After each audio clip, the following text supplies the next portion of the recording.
My boyfriend proposed without a prenup talk, so I said yes. But what he doesn't know is, I saw the folder on his laptop labeled Divorce Timeline from his buddy who's a lawyer. Garrett and I met at a charity gala 3 years ago. He was charming, successful, and treated me like I was the only person in the room. Within 6 months, he'd moved into my downtown loft, the one I'd bought with money from selling my tech startup at 29. I was 32 when we met. He was 35 and working as a portfolio manager at his family's investment firm. Everything seemed perfect. He'd cook elaborate dinners, surprise me with weekend trips, and talk about our future like it was already written. My friends adored him. My mom called him the one. But something always felt slightly off. He'd get tense whenever I mentioned prenups or combining finances. Once, when my accountant suggested we discuss asset protection before marriage, Garrett changed the subject so smoothly I almost didn't notice. 3 months ago, I came home early from a conference. Garrett's laptop was open on the kitchen counter, still logged in. I wasn't snooping. I just needed to print boarding passes for a trip. That's when I saw it. A folder labeled Divorce Timeline, Confidential. My hands shook as I clicked it open. Inside were documents from his childhood friend Devin, a divorce attorney. But these weren't generic templates. These were strategies. Detailed plans outlining how to maximize settlement money from a higher-earning spouse, how to establish financial dependence, when to file for optimal alimony calculations.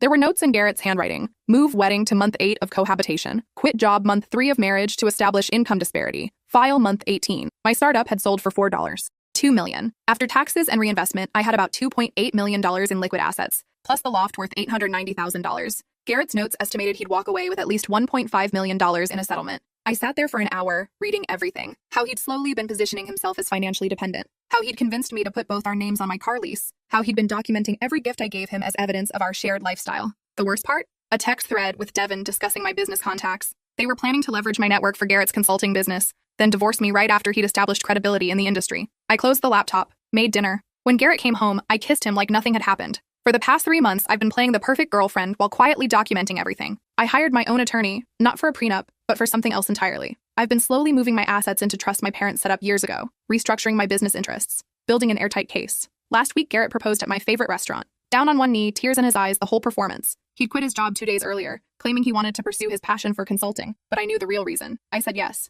Watched him beam as he slipped the ring on my finger. That night, he suggested we skip the prenup talk. I don't want anything to come between us, he said. What's yours is ours. I agreed immediately. Let him think he'd won. What Garrett doesn't know is that I've already filed a lawsuit against him and Devin for fraud and conspiracy. My attorney is currently compiling evidence of their scheme to defraud me through a sham marriage. The lawsuit will be served the morning of our wedding rehearsal, in front of his entire family and the colleagues he'd hoped to impress with my connections. Devin's going to lose his law license. Garrett's going to be exposed as a con artist to everyone who matters in his world. And I'm going to make sure every gold digger in this city knows what happens when you try to play me. The wedding's in 3 weeks. He thinks I'm busy planning our honeymoon. I'm actually planning his public humiliation. But something happened this morning that changes everything. I got an email from an address I didn't recognize. Inside was a video file. When I opened it, I saw myself sitting at my laptop 3 months ago, reading that divorce timeline folder. Someone had been watching me, recording me. The email had only one line. We need to talk about what happens next. Meet me tonight at Riverside Park, 9 p.m. Come alone, or everyone learns your plan. I stared at the screen until my vision blurred. The video was crystal clear, shot from behind me over my shoulder, showing every document I'd opened,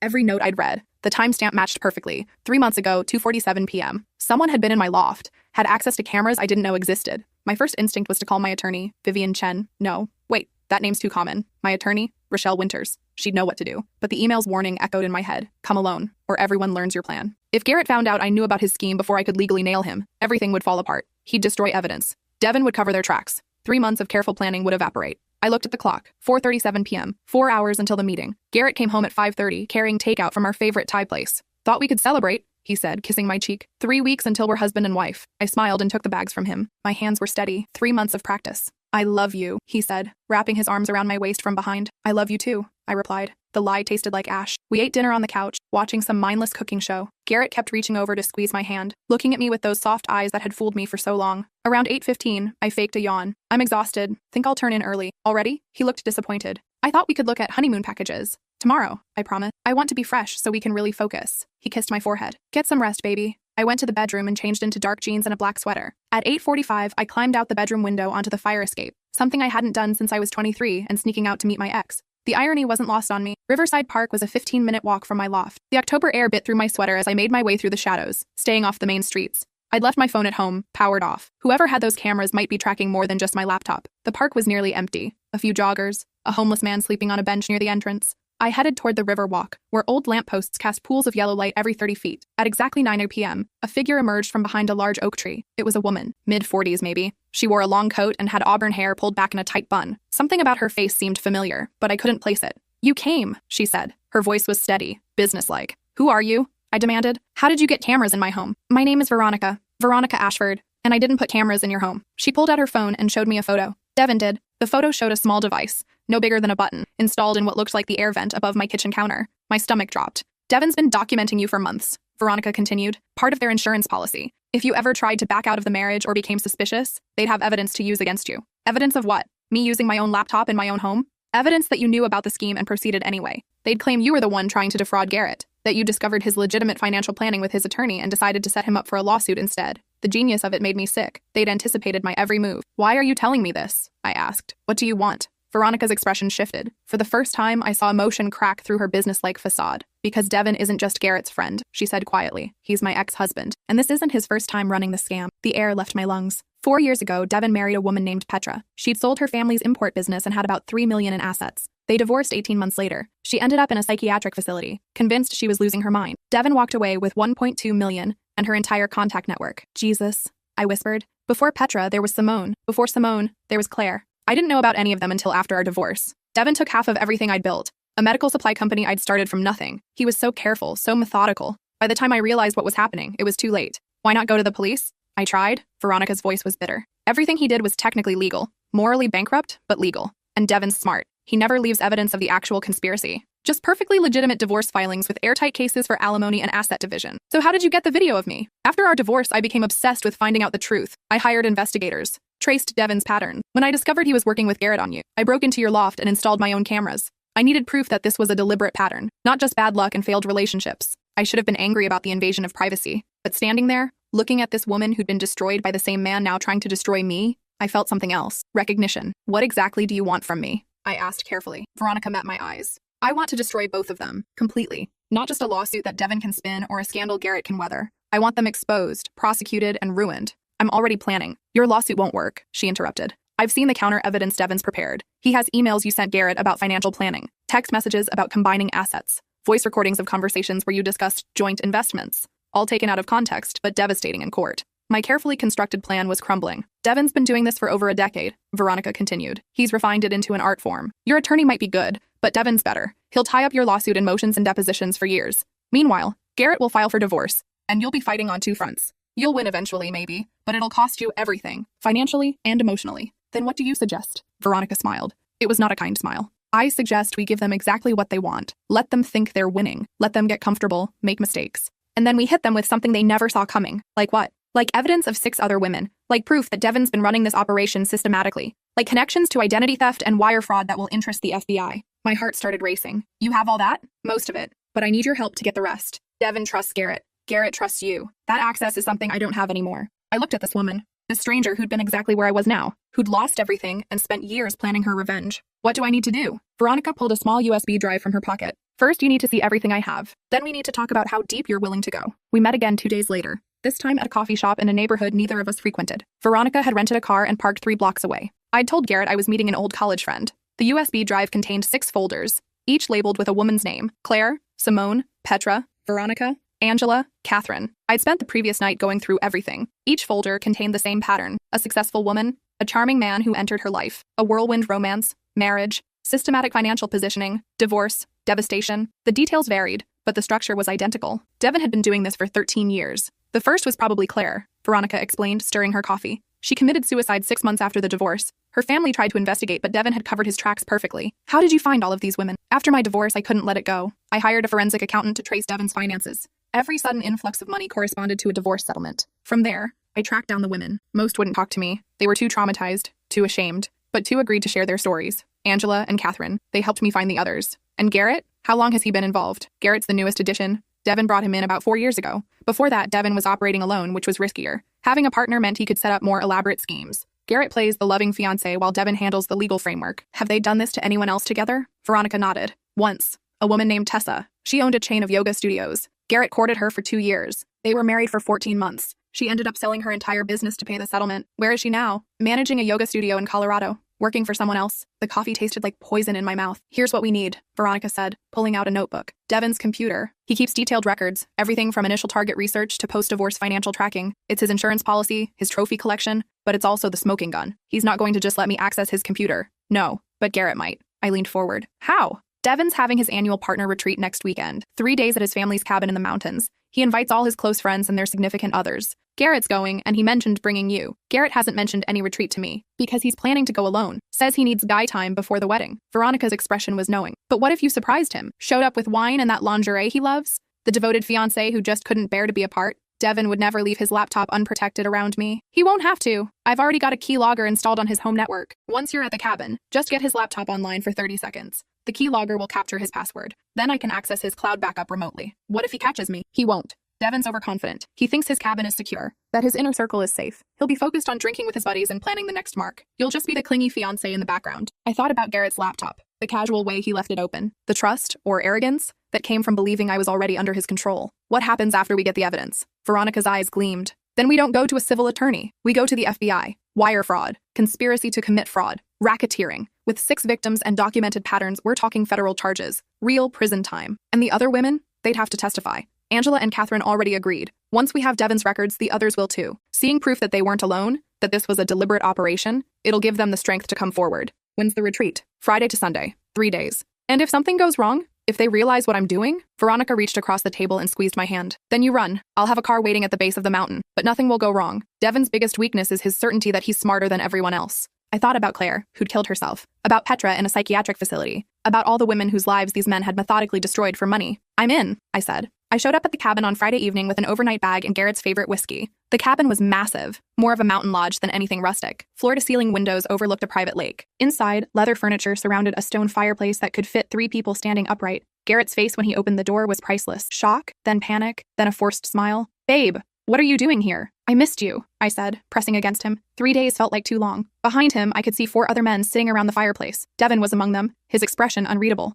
This is really a guy's weekend, Garrett tried. I know, but I brought provisions. I held up the whiskey. And I promise I'll stay out of your way. I just wanted to be close to you. One of the other men, tall with silver hair, laughed. Let her stay, Garrett. My wife pulled the same thing last year. It's sweet. Garrett's jaw tightened, but he stepped aside. Of course. Come in. Devin stood as I entered. Garrett's fiancé. We finally meet properly. Finally, I said, shaking his hand. His grip was firm, testing. I've heard so much about you. Nothing bad, I hope. Only that you're Garrett's oldest friend, and his attorney. He trusts you completely. Something flickered in Devin's eyes. Calculation. Well, any friend of Garrett's is welcome here, he said smoothly. Let me show you to the guest room. The cabin had 6 bedrooms. Devin led me to the smallest one, tucked at the end of a hallway. Bathrooms down the hall, he said. We'll be up late, so don't wait up for Garrett. I won't. Thank you. After he left, I texted Veronica from the burner phone she'd given me. I'm in. Her response came immediately. His office is 2nd floor, northeast corner. Wait until 2 a.m. I unpacked slowly, giving them time to settle back into their evening. Through the walls, I could hear laughter and the clink of glasses. Male bonding over scotch and cigars while they planned their next victim. At midnight, I emerged in silk pajamas and walked to the kitchen for water. The men were still in the living room, sprawled across couches and chairs. Garrett saw me and waved. Can't sleep? He called. Just thirsty.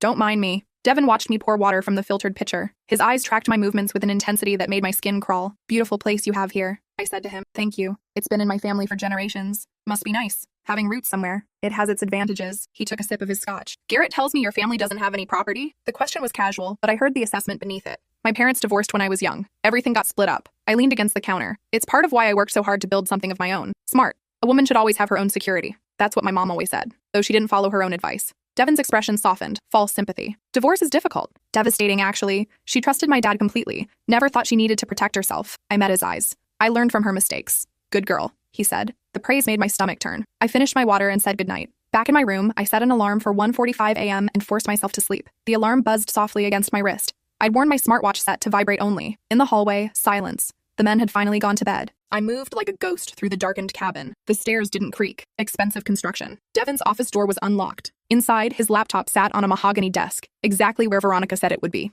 I powered it on. The screen glowed in the darkness, casting blue light across built-in bookshelves filled with legal texts. A password prompt appeared. I pulled out the tiny USB drive Veronica had given me. It was disguised as a charging adapter. I plugged it into the laptop's port. 30 seconds. That's all it needed. I counted. 25, 26, 27. A floorboard creaked in the hallway. My heart stopped. I yanked the drive out and shoved it in my pajama pocket. The laptop screen was still glowing. I couldn't shut it down without making noise. The door opened. Devin stood in the doorway, backlit by hallway lights. He was still fully dressed. Lost? He asked quietly. I heard a noise. Thought it might be a raccoon or something. My friend's cabin in Vermont gets them all the time. He stepped inside and closed the door behind him. At 2 a.m., in my private office, the door was open. I just peeked in. My laptop just mysteriously turned on. I forced out a nervous laugh. Is it on? I didn't touch anything. Maybe it's on a timer or something? Devin moved to the desk. He touched the mouse. The screen flickered. Interesting. It doesn't normally wake itself. Maybe I bumped the desk. He studied my face in the dim light. I kept my expression confused, a little embarrassed. You should go back to bed, he finally said.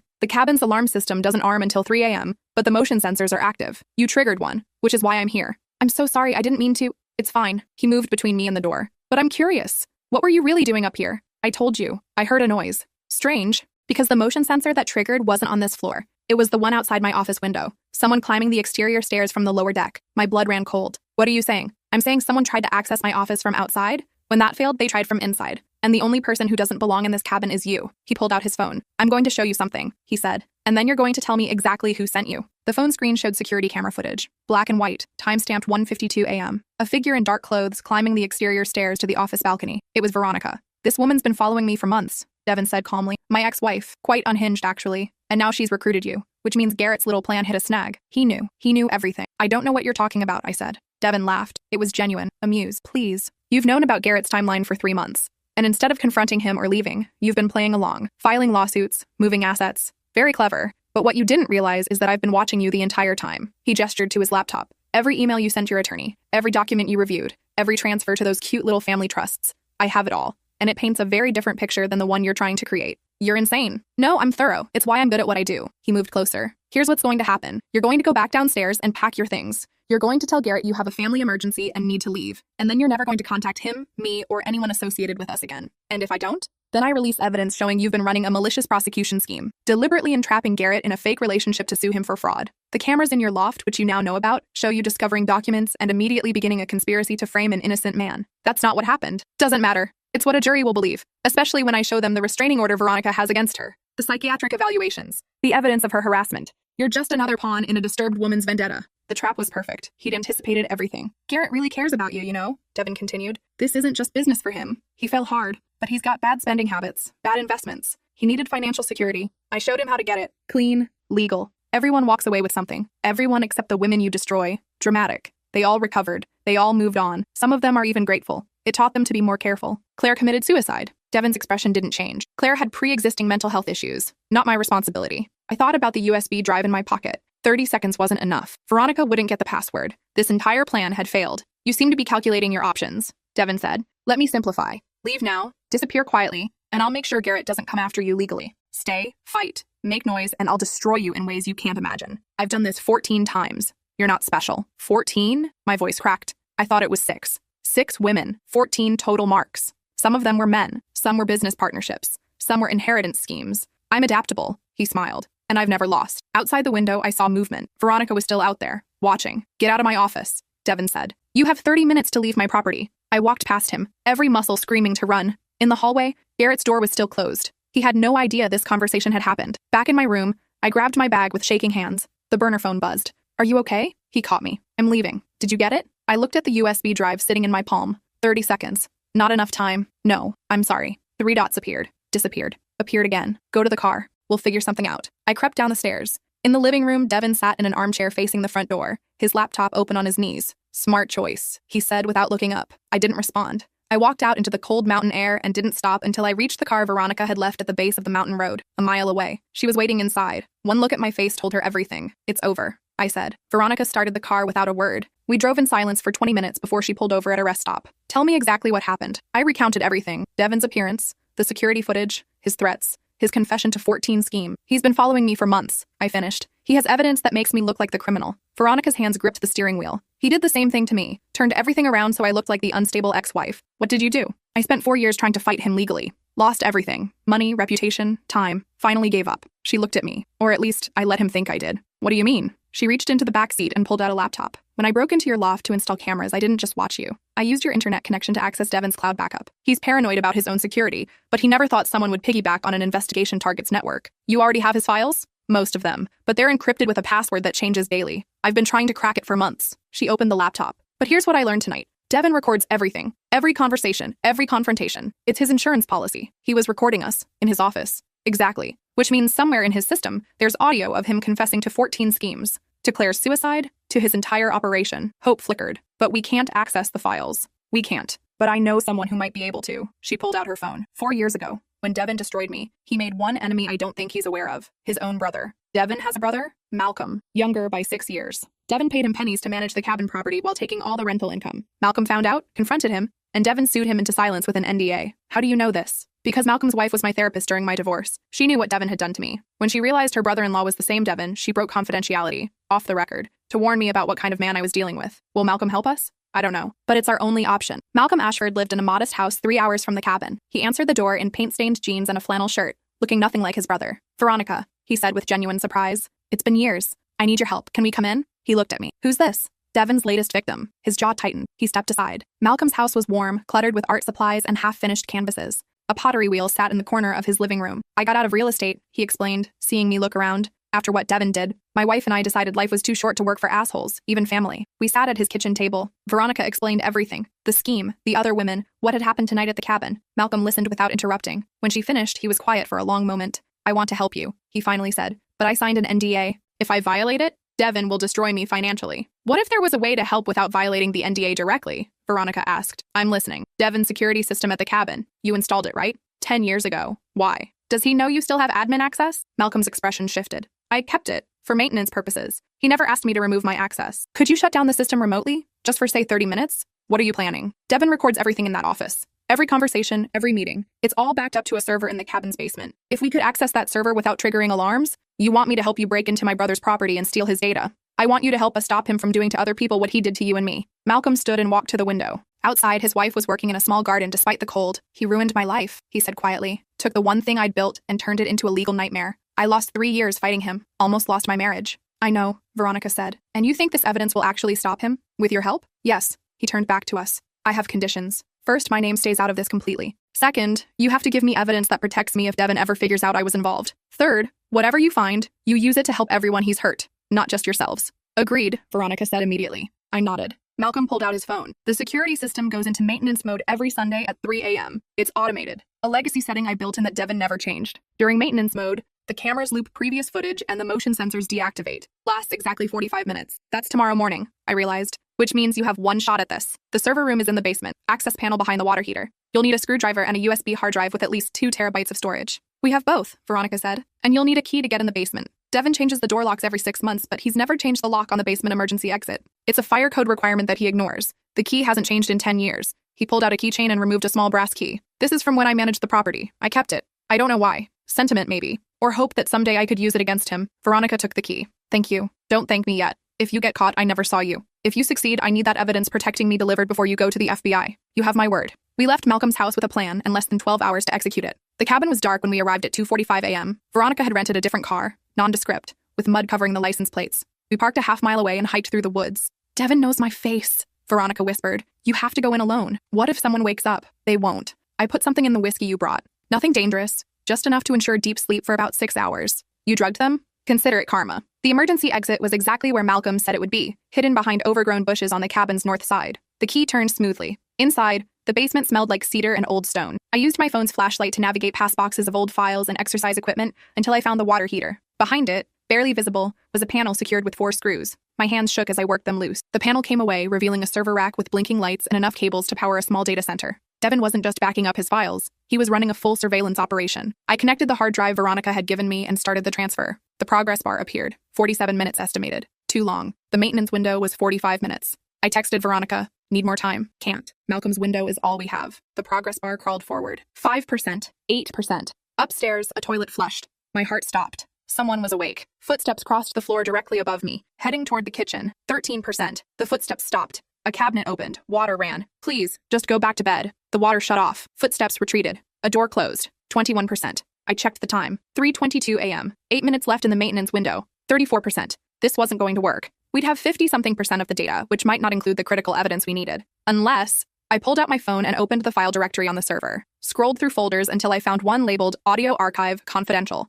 This was what we needed. Devin's recorded conversations. I canceled the full backup and started transferring just the audio folder. Much smaller. Much faster. The progress bar jumped to 68%. 79. 86. 3:28 a.m. 2 minutes left. 93%. 98. Complete. I yanked the hard drive, screwed the panel back on, and ran. The emergency exit closed behind me with a soft click just as the security system came back online. Through the windows, I could see red lights blinking as cameras resumed normal operation. Veronica was waiting in the woods. She grabbed my arm and pulled me into a run. We didn't stop until we reached the car. Did you get it? she asked, breathless. I held up the hard drive. The audio files. All of them. She started the car and drove. We didn't speak until we were 50 miles away, pulling into a 24-hour diner. Inside a bathroom stall, Veronica connected the hard drive to her laptop. 3,416 audio files, she said, dating back 13 years. How do we find what we need? We listen. All of it. That could take weeks. Then we'd better get started. We rented a room at an extended stay hotel and began the tedious work of sorting through files. Veronica had speech-to-text software that transcribed the audio, making it searchable. By hour 3, patterns emerged. Devin labeled his files with victim names and dates.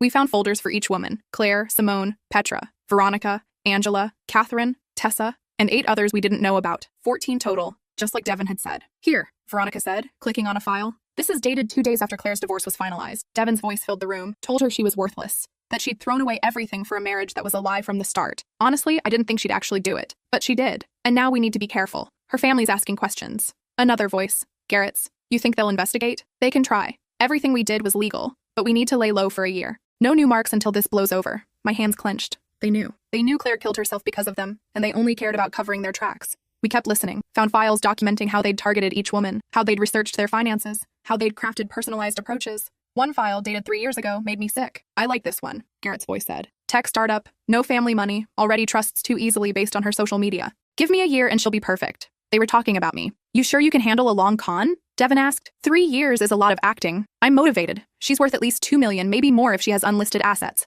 That's life-changing money. Just don't actually fall for her. That's how these things go wrong. Garrett laughed. Please. I know what this is. But later files told a different story. 6 months into our relationship, a recording of Devin and Garrett arguing. You're getting attached, Devin said. I can see it. I'm not. I'm just being thorough. You bought her a dog. That wasn't part of the plan. She was sad. It helped build trust. You're rationalizing. This is exactly what I warned you about. I can separate business from feelings. I'm fine. You'd better be, because we're past the point of no return. If you back out now, I'll have to target her myself, and I don't have 3 years of groundwork. Silence. Then Garrett, I'm not backing out. I told you, I'm fine. But he didn't sound fine. He sounded conflicted. I thought about all the little moments. The way Garrett looked at me sometimes. The kindness that seemed genuine. The dog he'd bought me when my friend's pet died. Had he actually developed feelings? Or was that just wishful thinking? It doesn't matter, Veronica said, reading my expression. Whatever he felt, he still chose to go through with it. That's what matters. She was right. Remorse without action was just guilt. We spent the next 2 days organizing everything, building a timeline, creating a comprehensive case that laid out the entire operation. On the 3rd day, Veronica's phone rang. Unknown number. She put it on speaker. Veronica. Devin's voice was cold. I know you broke into my cabin. I know you have my files. I have no idea what you're talking about. Please. Malcolm's access to my security system was activated during maintenance mode. That's not a coincidence. And you're the only person who knows about my audio archive. If you're so certain, call the police. Devin laughed. The police? Yes. Let me report that my illegal surveillance files were stolen. That'll go well. What do you want? I want you to return my property. In exchange, I won't destroy the sad little life you've built. You already destroyed my life. No, I took your money. You destroyed your own life by becoming obsessed with me. But I can take more. Your therapist wife? I can file complaints about her breaking confidentiality. Get her license revoked. Your house? I can tie it up in litigation until you can't afford the mortgage. Your peace? I can make sure you never have another comfortable day. You're bluffing. Am I? Ask yourself. How many times have I bluffed in the 13 years you've been investigating me? Silence. You have 48 hours, Devin said. Return the files or I start dismantling your life. And your new friend? She's already lost. Garrett filed for a restraining order this morning. Claims she's been stalking him, making threats. The judge will grant it by Monday. The line went dead. Veronica looked at me. He's not bluffing. That's how he works. Relentless legal warfare until you give up. Then we don't wait, I said. We go to the FBI now. With what? Audio files obtained through illegal breaking and entering? They'll never be admissible. But they'll know the pattern exists. They can investigate properly. Devin's too smart. By the time the FBI gets warrants, he'll have destroyed everything. These files are our only leverage and they're legally worthless. I thought about Claire, about Petra, about all the women whose lives had been destroyed while Devin walked free because he understood how to exploit every legal loophole. What if we don't use the files legally? I said slowly. What do you mean? Devin's biggest asset is his reputation, his law practice, his network. What if we don't try to put him in prison? What if we just expose him? Make it impossible for him to continue? Public exposure? That's risky. Defamation lawsuits. Not if everything we expose is true. Not if we have proof. Veronica's eyes widened. You want to leak the files. Not leak. Release. Properly. With context and documentation. Let the court of public opinion do what the legal system can't. Devin will sue us into oblivion. Let him. Sue for what? We'll release everything anonymously. Create a website. Send copies to journalists. Make sure everyone Devin has ever worked with knows exactly what he's been doing. The other women. We'd be exposing them too. Then we get their permission first.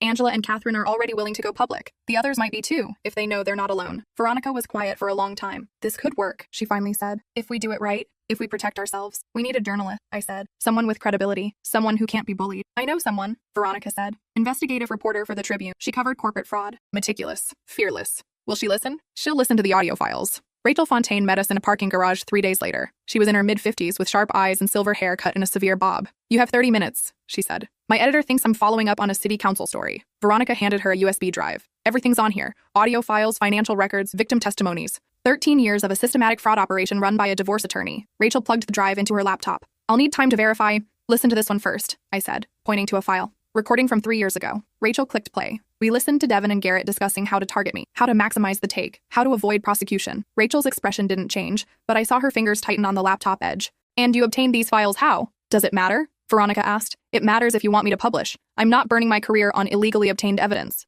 The files prove a pattern, I said. 14 victims. Multiple violations. You can use this as a starting point for your own investigation. Talk to the victims. Get on-record testimonies. File FOIA requests for court records. That could take months. Then take months. But in the meantime, make enough noise that Devin can't operate. Let his clients know they're being represented by a predator. Let his colleagues know what he's been doing. Rachel was quiet, listening to more files. Finally, she looked up. I'll need to talk to the victims. On record. With documentation. We can provide that, Veronica said. And I'll need statements from both of you, including how you obtained this evidence. Anonymously. I don't work with anonymous sources for a story this big. Then we'll be named sources. But you protect us from defamation suits. I can't promise that. If Devin comes after you legally, that's separate from the publication. We know, I said. We're willing to take that risk. Rachel studied us. Why? What's worth risking everything? I thought about Claire. About the USB drive Garrett had asked for early in our relationship. The one that had probably contained stolen business data. About all the women who'd been targeted and destroyed. Because someone has to stop him, I said. And if not us, then who? Rachel closed her laptop.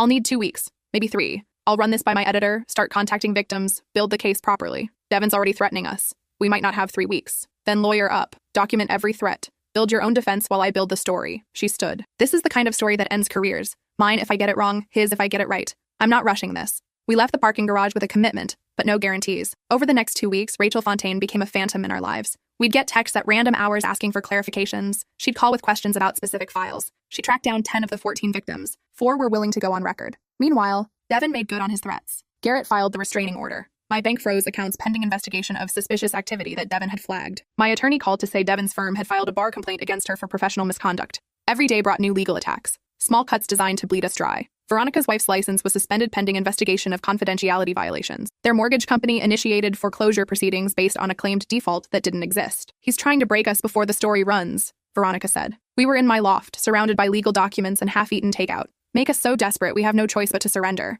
Will it work? It worked on me last time. But not this time? She looked at me. This time I'm not alone. That night, Garrett showed up at my door. I almost didn't recognize him. He looked terrible, like he hadn't slept in days. We need to talk, he said. I should have closed the door, should have called the police. But something in his expression stopped me. 5 minutes, I said. Then I'm calling security. He stepped inside, looked around at the loft that had been our home. Devin told me what you found, he said quietly. The audio files. The evidence. Which evidence? There's so much. All of it. He sat on the couch, head in his hands. I knew you were smart. I knew you'd probably figure it out eventually. I just didn't think it would be before the wedding. Were you ever going to tell me the truth? No. I was going to go through with it. Divorce you. Take the money. He looked up. That was the plan. Was? I can't do it anymore. I thought I could separate feelings from business, but I can't. I fell in love with you. Actually love you. And I have no idea what to do about that. You could start by not trying to rob me. I'm in too deep. Devin has dirt on me. Things I did for other cons. If I back out, he'll destroy me. Good. Garrett flinched. I deserve that. You deserve a lot more than that. I know. He stood. I came here to warn you. Devin's planning something bigger than legal threats. He knows about the journalist. He knows the story's going to run, and he's not going to let it happen quietly. What's he planning?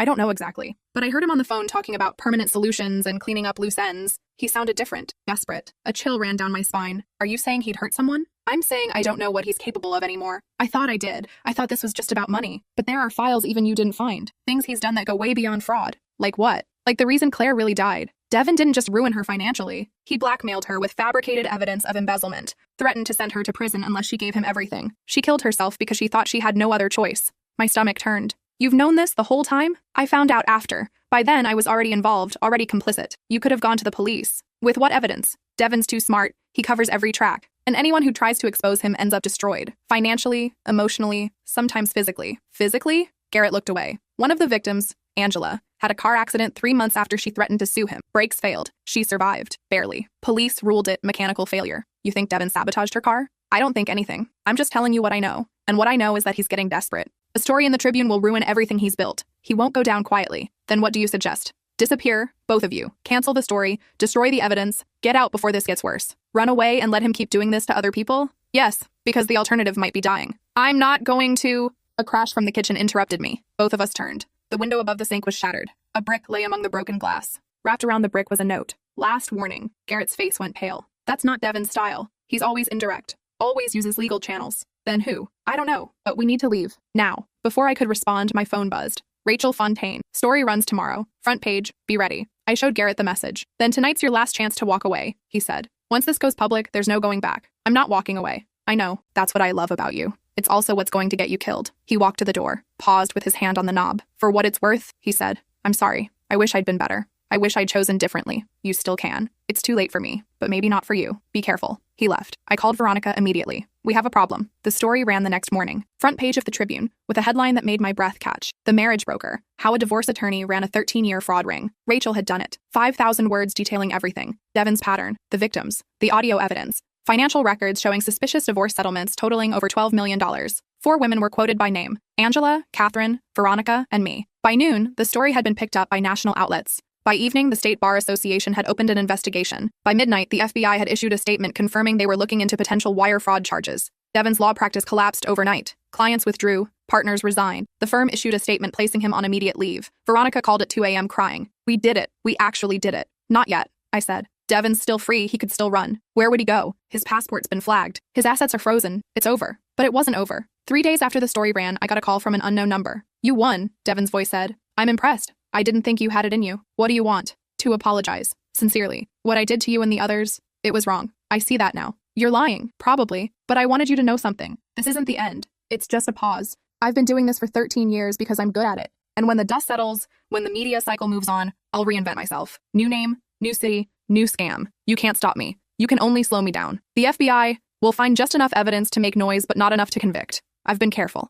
Every settlement was legal. Every document was clean. The audio files? Inadmissible. Obtained through breaking and entering. The victim's testimonies? He said, she said. No prosecutor wants a case this messy. You're wrong. Maybe. But even if I'm convicted, I'll serve minimum security for a few years and come out with millions hidden in offshore accounts. Meanwhile, you'll spend the next decade in legal battles, looking over your shoulder, wondering if every car accident or medical emergency is me getting revenge. Is that a threat? It's a reality check. You wanted to fight me. Fine. You won the battle. But I always win the war. He hung up. I sat there, shaking, replaying his words. Veronica arrived 20 minutes later. I played her the recording I'd made of the call. He's bluffing, she said, but she didn't sound convinced. What if he's not? What if he's right? What if all we did was make him angry? Then we finish this. Properly. How? Veronica pulled out her laptop. Devin made one mistake. He assumed his offshore accounts were hidden, but Malcolm gave me something before we left. Access to Devin's personal financial software. The one he uses to track his real assets. She opened a file. Dozens of accounts, scattered across 12 countries. Detailed records of every dollar he'd ever stolen. This is everything, she said. Every hidden asset. Every shell company. Every tax haven. We give this to the FBI, they can freeze it all. He'll just hide more money. Not if we move faster. Veronica's eyes gleamed. We don't give this to the FBI. We give it to the IRS.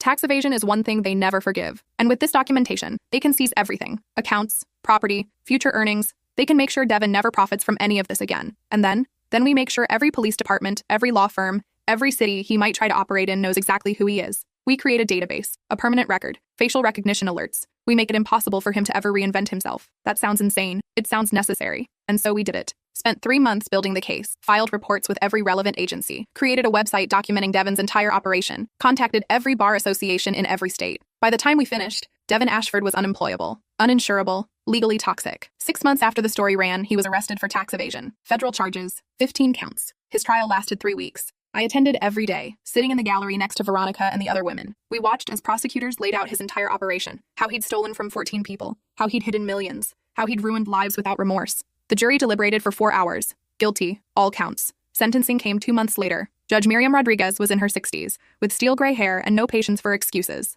Mr. Ashford, she said, looking down at him from the bench, I've been a judge for 23 years. I've seen every kind of criminal, but I've rarely seen someone so calculatedly cruel. You didn't steal out of desperation. You stole because you believed you were smarter than everyone else. You destroyed lives because it was profitable. And when confronted with your actions, you showed no remorse, only anger at being caught. Devin stood straight, expressionless. This court sentences you to 18 years in federal prison, followed by 10 years of supervised release. Additionally, you are ordered to pay restitution totaling $14.3 million to your victims. Your assets have been seized. Your law license is permanently revoked. And upon release, you will be subject to ongoing monitoring to ensure you never practice law or engage in financial advising again. The gavel fell. Devin turned as they led him away. His eyes found mine in the gallery. No anger, no threats, just emptiness. Garrett testified against him, took a plea deal for 3 years minimum security in exchange for full cooperation. He sent me a letter once, apologizing again. I never responded. The 4 women who'd gone on record, Angela, Catherine, Veronica, and I, started a foundation. We called it the Second Chances Project. It helps victims of financial abuse rebuild their lives, provides legal resources, counsels people on how to protect themselves from predatory partners. We get calls every day from people who see themselves in our story. Devin was right about one thing. There are more people like him out there, running the same scams, exploiting the same vulnerabilities, but now there are people like us too, fighting back, making noise, refusing to be silent victims. My startup money is gone, spent on legal fees and the foundation. I sold the loft to fund our first year of operations. I live in a 1-bedroom apartment now, working freelance to pay rent, but I sleep better than I did in that $1 million loft with Garrett, because I know who I am now, what I'm capable of, what I'm willing to fight for. Veronica and I still meet every week, sometimes to work on the foundation, sometimes just to remind ourselves that we survived. Malcolm sends us Christmas cards. His wife baked us cookies last year. Rachel Fontaine won a journalism award for the story. She used her prize money to fund an investigative series on financial fraud. 6 more predators have been exposed so far. And Claire, we made sure she's remembered. Not as a victim, not as a suicide statistic, but as the reason we fight. Her family helped us create a scholarship in her name for women entering finance. So far, we've helped 12 students. 3 years after Devin's sentencing, I got another call from an unknown number. My first instinct was to ignore it, but something made me answer. Hello? Is this the Second Chances Project? A woman's voice, young and frightened. Yes. How can I help you? My fiancé. I found files on his computer. Plans. Like he studied me. My finances. My vulnerabilities. And there's an attorney helping him. I think they're going to... I know, I said gently. I know exactly what they're going to do. But you're going to be okay. We're going to help you. How? Because it happened to me, and I survived. And so will you. I talked her through the next steps. How to document everything, how to protect her assets, how to find a good attorney, how to be patient and strategic. When we hung up, I sat in my small apartment and felt something I hadn't felt in years. Hope. Not because the predators were gone. They're not. They'll never be gone. But because now their victims know they're not alone, know they can fight back, know they can win. And that, in the end, is everything. Devin got what he wanted. He hurt me, cost me money, changed my life. But he lost something more important. He lost his power. And I gained something he'll never understand. I gained myself back. The wedding venue sent me a bill for canceling, $15,000. I framed it and hung it in my office at the foundation. Underneath, I added a plaque. Best money never spent. Every time someone tells me they're worried about the cost of leaving a bad relationship, I show them that bill. Your peace, I tell them, is worth more than any wedding, more than any settlement, more than any amount someone tries to take from you. Some lessons cost millions. Some lessons are priceless. And some lessons, like learning you're stronger than anyone who tries to break you, are worth every penny.